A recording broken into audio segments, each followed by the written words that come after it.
Excuse me madam, টেবিলটা clear করে দেবো? না থাক, আমি দেখতে চাই কতটা নেশা হলে সব ভোলা যায়। ম্যাডাম বলছি অনেক রাত হয়ে গেছে, আর আপনার বন্ধুরাও তো বিকেল বেলা চলে গেলেন, আমাদেরও বন্ধ করতে হবে এবার। যা, আমার তো কিছু ভোলা হলো না। না না না না ম্যাডাম কবেকার কথা এটা? 23-24 দিন আগের?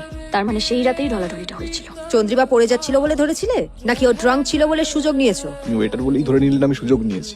সুযোগ নিয়ে কি সত্যিকারের ভালোবাসা হয় ম্যাডাম? সত্যিকারের ভালোবাসা? আপনারা বুঝবেন না। ম্যাডাম ম্যাডাম আপনি ঠিকঠাক যেতে পারবেন তো? আপনার গাড়ি কোথায়, আমি পৌঁছে দিয়ে আসি? গাড়ি তো আমার না, যার গাড়ি সেও আমার না। একটা ট্যাক্সি ডেকে দিই তাহলে। তুমি আমাকে নিয়ে এত ভাবছো কেন বলো তো? মতলবটা কি? ওয়েটার বলেই কুমতলব ভাবছেন কেন? কি ব্যাপার, চাকরিটা করার ইচ্ছে আছে না নেই? Sorry sir. Chandrima was sleeping with a bearer? ঠিক, কিছু তো একটা মতলব ছিলই ফর শিওর। আমি বলবো চন্দ্রিমা বড় লোক, এইটা সুরেশ জানতো। চন্দ্রিমা ডিপ্রেশনের সুযোগ নিয়ে সুরেশ ওকে পটিয়েছিল যাতে সুরেশ দামি দামি গিফট পেতে পারে। চন্দ্রিমাও কিছুদিন ওর সাথে টাইম পাস করেছে। তারপর তীর্থদা যখন অ্যাফেয়ার থেকে বেরিয়ে চন্দ্রিমার কাছে ক্ষমা চাইলো, তখন চন্দ্রিমা সুরেশকে ছেড়ে দিল। সুরেশ সেই রাগে ওকে ছাড়। এটা হতে পারে না? ওই সুন্দর দেখতে ছেলেটা তোকে না বেছে চন্দ্রিমার প্রেমে পড়লো, এতে তোর হিংসে হচ্ছে না রে? তোর হচ্ছে না? তোর ধারণা আমাদের মধ্যে সব থেকে বেশি অ্যাট্রাকটিভ তুই, তোকে ছেড়ে চন্দ্রিমার। থামবি তোরা, কে বেশি অ্যাট্রাকটিভ সেটা নিয়ে ঝগড়া করার সময় এটা নয়। আগে আমাদের ডিসাইড করতে হবে যে আমরা সুরেশের কথা পুলিশকে জানাবো কিনা। অফকোর্স জানাবো, শুধু শুধু আমরা পুলিশের জেরার মুখে পড়বো কেন? যার সাথে চন্দ্রিমার এত মাখামাখি, সেও একটু পুলিশের জেরার মুখে পড়ুক। কে বলতে পারে ছেলেটার মনে কি আছে? মেবি ওই হয়তো Chandrima.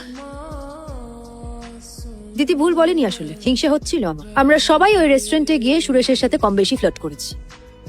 Excuse me madam. Let's ask him কার পাউটটা বেটার। সুরেশ অবশ্য আমাদের দিকে তাকে মিষ্টি করে হাসতো, কিন্তু আমাদের ফেলে সে হঠাৎ চন্দ্রিমার প্রেমে পড়বে কেন? আমি ভাবতাম ছেলেটির আমার উপরে সফট কর্নার আছে। ধ্রুবকে একদিন বলেও ছিলাম সে কথা। কি যে করো না, তোমার জন্য গাড়ির মডেল বাচ্ছিলাম। পরে বাঁচবে, আগে দেখো তো কিছু নোটিস করছো কিনা। আইব্রো প্লাক করেছো? ওটা আমি অলওয়েজ করি। ও, চুলে রং করেছো? না, এর থেকে আমার ওই ওয়েটারই ভালো। ও থাকলে অ্যাটলিস্ট নোটিস করতো। বেশ, তাহলে তোমার ওই বেটারের কাছেই যাও। এই, তোমার হিংসা হয় না? কেন হবে? যে যতই তোমার সাজ খেয়াল করুক, তোমার খেয়াল রাখা ওদের কম মনে হয়। এত হাই মেইনটেনেন্স তুমি। আমিও ভাবতাম ছেলেটার নজর আমার দিকে, মনে হতো আমি লিপস্টিক রিটাচ করলে ওর ঠিক নজরে পড়ে। চন্দ্রিমার মধ্যে আমার কি দেখলো, মনে মনে না রাগও হচ্ছে। সুরেশের উপর রাগটা বোধহয় আমাদের হেরে যাওয়ার রাগ। আমরা চন্দ্রিমার কাছে অ্যাজ আ উমেন হেরে গেছি। এই যে এত সাজগোজ, জিম, পার্লার সবটাই ফিউটাইল। চন্দ্রিমা সেটাই প্রমাণ করে দিয়েছে। কিন্তু এই কথাটা ভেতর ভেতর জানলেও মুখে আমরা কেউ স্বীকার করছি না। আর সেই রাগটাই সুরেশের উপর বেরিয়ে এসছে। তখন তো আর বুঝতে পারিনি যে রাগ দেখাতে গিয়ে নিজেরাই ফেসে যাব। আরে ম্যাডাম জি, আপনাকেই ফোন করতে যাচ্ছিলাম। আচ্ছা শুনুন না, আপনাদের তিন বন্ধুর সঙ্গে একবার বসতে হবে। মানে আলাদা আলাদা কি বলেছেন সে তো আমি জানি ভালো করে, কিন্তু একজোট হয়ে কি গুল দেন সেটা দেখতে হবে তো। হ্যাঁ, আমি মিথ্যে বলিনি, ইনফ্যাক্ট আমরা কেউই মিথ্যে বলিনি। চন্দ্রিমা মিথ্যে বলেছিল, মিসলিড করেছিল। আপনি জানতে চেয়েছিলেন না আমরা কাকে সন্দেহ করি? আমরা তিন বন্ধু একজনকেই সন্দেহ করি। হ্যাঁ। সামনাসামনি বলবো, কোথায় যেতে হবে বলুন? কেন? আপনি জানতে চেয়েছিলেন তাই আপনাকে বলছি। চন্দ্রিমা আমাদেরও বন্ধু, আমাদেরও সতীটা জানার অধিকার আছে। ভাবলাম আপনার হেল্প হবে। এই কার ব্যাপারে বলুন তো? তীর্থবাবু নন নিশ্চয়ই? আবার নতুন কোনো বাবুর ওপর দোষ চাপাবেন তাই তো? কবে কোথায় কখন দেখা হবে জানিয়ে দিচ্ছি। হ্যাঁ, এসিটা কি অন নেই নাকি রে? এসি তো অনেক আছে, তুই এভাবে খামছিস কেন সেটাই তো বুঝতে পারছি না। এত বেকা বেকা কথা বলে না লোকটা। অফিসারটা খুব টিটিয়া টাইপের আছে। আমরা যা বলবো একসাথে বলবো, একই কথা বলবো। হ্যাঁ, বি ভেরি কেয়ারফুল। আমাদের ভেতরের ঝামেলা ঝগড়া যেন আবার ওর সামনে না আসে। আরেকবার যে কফিটা অর্ডার দিলাম সেটা কি আসবে কি আসবে না? আমাদের টেবিলটাকে কি ইচ্ছা করে ইগনোর করা হচ্ছে? এরা বন্ধু, যে মানুষটা চলে গেল তাকে নিয়েও কাদা ছেটাতে এতটুকু বাধে না এদের। চন্দ্রিমা ঠিকই বলতো, এরা মুখে এক আর ভেতরে আর এক। ম্যাডাম বাড়িটা কোথায় না বললে পৌঁছে দেবো কি করে? বলছি কোথায় যাবেন প্লিজ বলবেন। জিমে যাব, বিউটি পার্লার যাব। আচ্ছা, আর কি কি লাগে গো সুন্দরী হওয়ার জন্য? বলছি আপনার এসব কেন লাগবে? লাগবে, নইলে বন্ধুদের মুখোশ খুলে যাবে যে। বরকে ধরে রাখা যাবে না। তুমিও তো কিরকম সরে গেলে। হ্যাঁ, যে লোকটা আমাকে চায় না, আমার বেবিকে চায় না, তার কাছে গিয়ে কি করবো? বেবি মানে? আপনি এই অবস্থায় এসব কেউ খায়? তুমি চলে যাও এখান থেকে, আজ আমি এই রাস্তাতেই থাকবো। রাস্তায় থাকবেন মানে? নিজের বাড়ি না যান, অন্তত কোনো বন্ধুর বাড়ি চলুন। কে বন্ধু? কোন বন্ধু? কি ব্যাপার বলতো? আগে তো একজন জানতাম, এখন কি লুলুড়িটাই চারজনের সাথেই চলছে? সবসময় দেখে যা মনে হয় তা সত্যি নয়। ম্যানেজারকে দেখে কিন্তু মনে হচ্ছে যে এবার তোর চাকরিটা যেতে পারে। ভুলভাল করিস না, ফ্রেশ হয়ে ভাই দেয়। এক্সট্রিমলি সরি ম্যাম, আমি ওয়েটার হয়ে ক্ষমা চাইছি। আই থিঙ্ক আজ ও একটু ডিস্টার্ব আছে। That's not our look out. তাড়াতাড়ি কফিটা সার্ভ করতে বলুন, না হলে কিন্তু আমাদের এখানে আজই লাস্ট।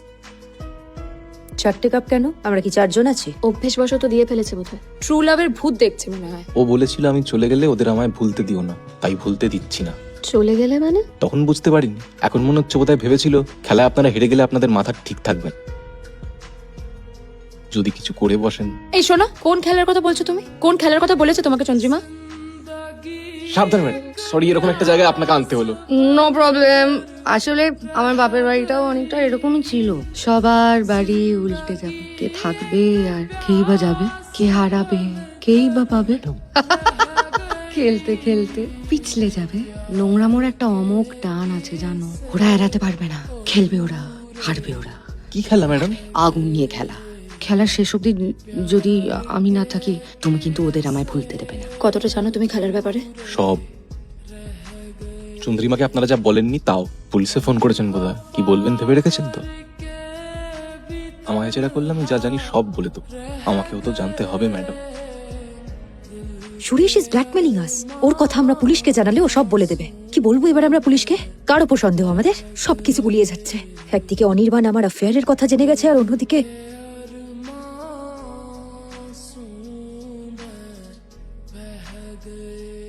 ভেতরে যাবো, সরো। একটু ভালো করে দেখে দিই তোমায়। Dying for your touch Bishakha, did you miss me?